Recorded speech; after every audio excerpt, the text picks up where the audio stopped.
তো বন্ধুরা, তোমাদের জন্য দারুণ খুশির খবর। তোমরা যারা গ্রাম পঞ্চায়েত রিক্রুটমেন্টের অপেক্ষায় ছিলে তাদের জন্য সুখবর। প্রায় 1,50,000 শূন্য পদে এই নিয়োগের আপডেটটি রয়েছে, যেখানে গ্রাম পঞ্চায়েত সচিব থেকে শুরু করে গ্রাম panchayat assistant, data entry operator, peon সহ বিভিন্ন একাধিক পদে এই নিয়োগটা করা হবে। তো তোমরা কিন্তু অষ্টম শ্রেণী পাস, মাধ্যমিক পাস, উচ্চ মাধ্যমিক পাস, গ্র্যাজুয়েশন পাশে আবেদন করতে পারবে। সম্পূর্ণ আবেদনটা অনলাইনের মাধ্যমে করতে পারবে। কবে থেকে তোমরা আবেদনটা করতে পারবে, কিভাবে আবেদন করতে হবে, সম্পূর্ণ ডিটেলস কিন্তু এই ভিডিওতে তোমরা পেয়ে যাবে। অত্যন্ত গুরুত্বপূর্ণ আপডেট বন্ধুরা, শেষ পর্যন্ত দেখো।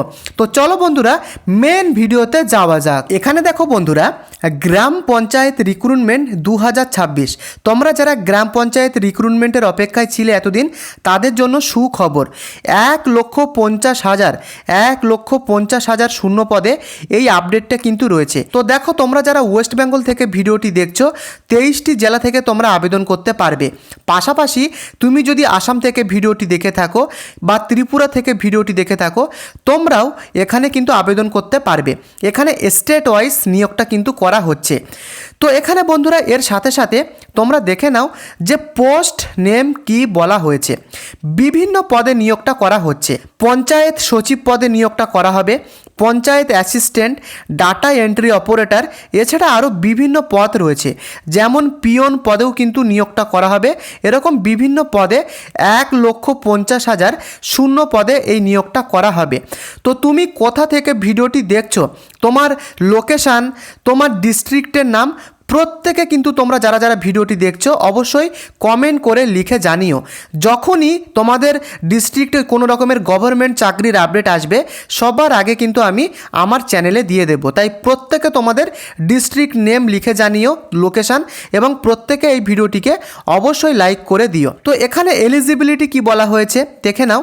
এখানে আবেদন করার ক্ষেত্রে তোমাদের কিন্তু অবশ্যই ইন্ডিয়ার সিটিজেন হতে হবে, অর্থাৎ ইন্ডিয়ান নাগরিক কিন্তু হতে হবে। তো এখানে দেখে নাও এডুকেশন কোয়ালিফিকেশান কি বলা হয়েছে। তো দেখো, পঞ্চায়েত সচিবে আবেদন করার জন্য তোমাদের অবশ্যই গ্র্যাজুয়েশন পাস কিন্তু হতে হবে। কি বলা হয়েছে? গ্র্যাজুয়েশন পাস হতে হবে। এবং আরও বিভিন্ন যে সমস্ত পদ রয়েছে, যেমন অ্যাসিস্ট্যান্ট, ডাটা এন্ট্রি পদ, আরও পিয়ন পদ, বিভিন্ন পদ কিন্তু রয়েছে। সেই সমস্ত বিভিন্ন পদের ক্ষেত্রে তোমাদের মাধ্যমিক পাস, 12 পাস এগুলো কিন্তু হতেই হবে। তো এই সমস্ত যোগ্যতায় তোমরা আবেদন করতে পারবে। এবং বলে রাখি, তোমাদের সম্পূর্ণ আবেদন পদ্ধতি অনলাইনের মাধ্যমে কিন্তু এখানে তোমাদের করতে হবে। তার সাথে সাথে তোমাদের বেসিক কম্পিউটারের স্কিল কিন্তু থাকতে হবে। বেসিক কম্পিউটার নলেজ কিন্তু থাকতে হবে। 3 মাস কিংবা 6 মাসের কম্পিউটারের সার্টিফিকেট থাকলেই কিন্তু হবে। তো এখানে তোমরা জানো যে পঞ্চায়েত অ্যাসিস্ট্যান্ট পদে কিন্তু কম্পিউটারের কাজ কিন্তু বেসিক জানা লাগে। তো এখানে কিন্তু হতেই হবে। এবং বয়স কি বলেছে, তো দেখে নাও, 18 বছর থেকে 40 বছর। তো এর মধ্যে কিন্তু বয়স তোমাদের হতে হবে। দেখতেই পাচ্ছ, ইউজুয়ালি 18 থেকে 40 বছরের মধ্যে তোমাদের বয়স হতে হবে। এবং তুমি যদি একজন এসসি বা এসটি ক্যান্ডিডেট হয়ে থাকো, তোমরা 5 বছরের গভর্নমেন্টের ছাড় কিন্তু পাবে, গভর্নমেন্ট বয়সের ছাড় কিন্তু পাবে। এবং পাশাপাশি তুমি যদি ওবিসি ক্যান্ডিডেট হয়ে থাকো, তোমরা কিন্তু 3 বছরের ছাড় পাবে। তো বুঝতে পেরেছো?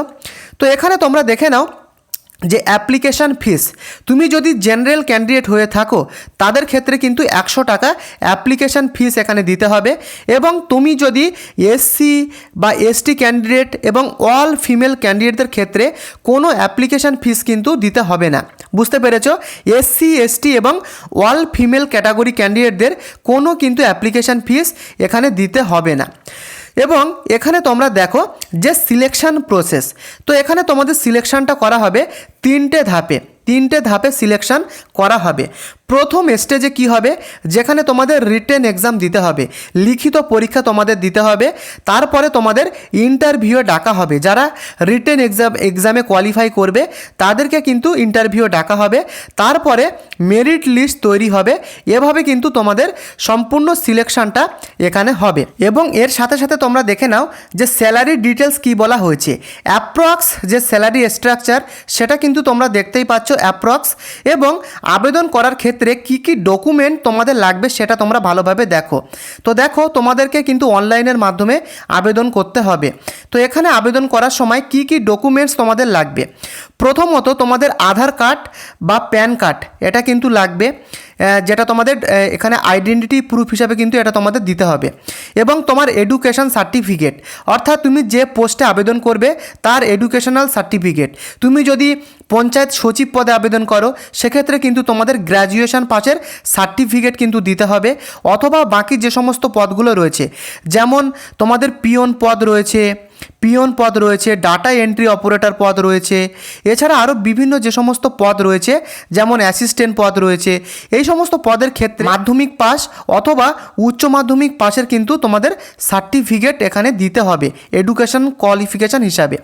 এবং তোমার কাস্ট সার্টিফিকেট, তুমি যদি এসসি হও বা এসটি হও বা ওবিসি ক্যান্ডিডেট হও তার কাস্ট সার্টিফিকেট তোমাকে এখানে দিতে হবে, এবং তোমার ম্যাট্রিক সার্টিফিকেট যেটা বলা হয়েছে দিতে হবে।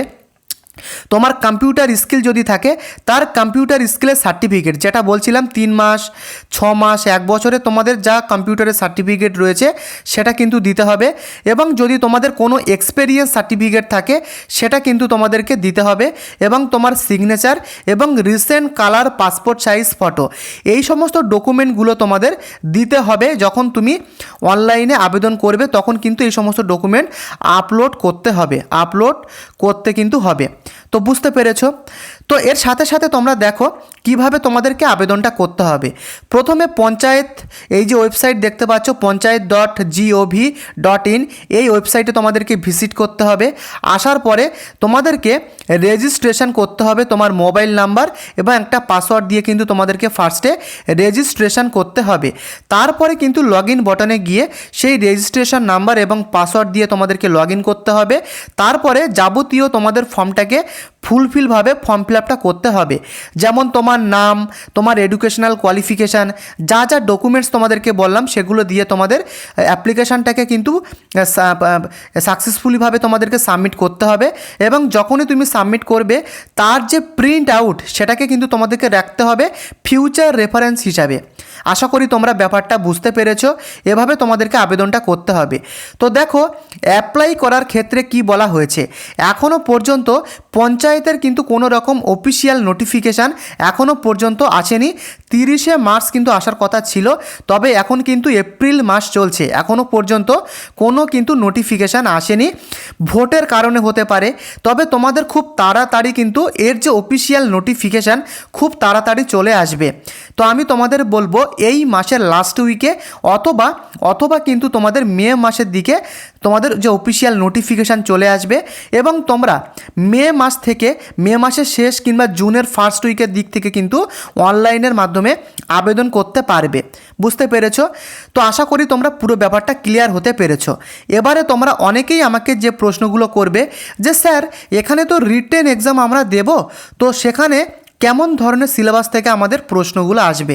তো দেখো আমি তোমাদেরকে বলবো, প্রথমত জেনারেল অ্যাওয়ারনেস থেকে কিন্তু তোমাদের প্রশ্ন আসবে, জিকে থেকে তোমাদের প্রশ্ন আসবে, এবং কারেন্ট অ্যাফেয়ার্স কী চলছে, অর্থাৎ ওয়েস্ট বেঙ্গলের কারেন্ট অ্যাফেয়ার্স, ইন্ডিয়ার কারেন্ট অ্যাফেয়ার্স কী চলছে সেই সমস্ত জায়গা থেকে প্রশ্ন আসতে পারে, সেই সমস্ত সিলেবাস থেকে। এবং তোমরা দেখো বর্তমানে ওয়েস্ট বেঙ্গলের কী কী স্কিম চলছে। তো দেখো যুব সাথী কিন্তু এখন রিসেন্টলি চালু হয়েছে, এবং লক্ষ্মীর ভাণ্ডার কিন্তু বিভিন্ন রকমের যে সমস্ত স্কিমগুলো রয়েছে সেগুলো কিন্তু চলছে, অর্থাৎ ওয়েস্ট বেঙ্গলের স্কিম থেকে প্রশ্ন আসবে। এবং যে রিসেন্ট তোমাদের যে ক্রিকেট খেলা হয়ে গেল, মহিলা এবং ছেলেদের যে ক্রিকেট ওয়ার্ল্ড কাপ হয়ে গেল সেখান থেকেও কিন্তু আসতে পারে, এবং ফুটবল খেলা, অর্থাৎ স্পোর্টস রিলেটেড কিন্তু তোমাদের এই সমস্ত সিলেবাস থেকে প্রশ্ন আসতে পারে। তো দেখো তোমরা এখন থেকে প্রিপারেশান শুরু করে দাও, কারণ খুব তাড়াতাড়ি কিন্তু তোমাদের যে ফর্ম ফিল আপ সেটা কিন্তু চলে আসবে, হাতে কিন্তু বেশি সময় পাবে না। তাই এখন থেকে তোমরা কিন্তু প্রিপারেশান শুরু করে দাও। তোমাদের জন্য বেস্ট বুকের লিঙ্ক এই ভিডিওর ডেসক্রিপশানে দেওয়া রয়েছে, তো তোমরা কিন্তু বইগুলোকে অর্ডার করতে পারো এই ভিডিও ডেসক্রিপশান থেকে। তোমরা যদি অর্ডারগুলো করো সেক্ষেত্রে কিন্তু আমি তোমাদের বলবো 80 থেকে 90% এরকম কিন্তু কমন কোশ্চেন এই সমস্ত বইগুলো থেকে কিন্তু আসার সম্ভাবনা হাই রয়েছে। তাই বন্ধুরা তোমরা প্রিপারেশান শুরু করে দাও, বেশি সময় কিন্তু আর নেই, বেশি দেরি করো না। ডেসক্রিপশানে কিন্তু বেস্ট বুকের লিঙ্ক দেওয়া রয়েছে। তো বন্ধুরা, এই হলো কিন্তু পঞ্চায়েত রাজ ডিপার্টমেন্টের মেন আপডেট। যদি তোমাদের ভিডিওটি ভালো লেগে থাকে, ভিডিওটিকে প্রত্যেকে তোমরা একটি লাইক করে দিও, সাথে চ্যানেলটিকে সাবস্ক্রাইব করে তুমি কোন ডিস্ট্রিক্ট থেকে ভিডিওটি দেখছো প্রত্যেকে তোমাদের ডিস্ট্রিক্ট নেম বা লোকেশান কিন্তু আমাকে অবশ্যই কমেন্ট করে লিখে জানিও। দেখা হচ্ছে পরবর্তী ভিডিওতে। ধন্যবাদ।